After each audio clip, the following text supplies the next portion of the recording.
Jamaican ghost stories that will keep you up at night. The sick baby. Full story. A baby suddenly got sick one day. Her skin turned pale, almost white. Her hair fell out and she couldn't keep down any breast milk or formula. The baby got so small and malnourished that her worried mother would wrap her up in cloth anywhere she went with her. The baby's mother was in Old Harbor one day, and a lady told her there was a mother woman in the clinic lane that could help her baby.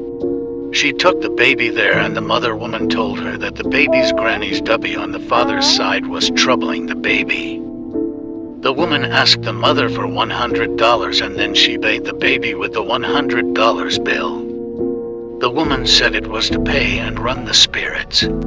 The mother went home and gave the baby some porridge, and she ate without vomiting. She got better after that day.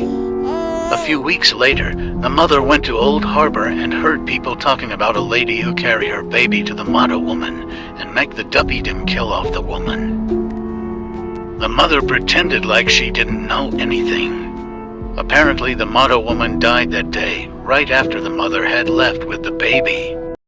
Like and follow for more.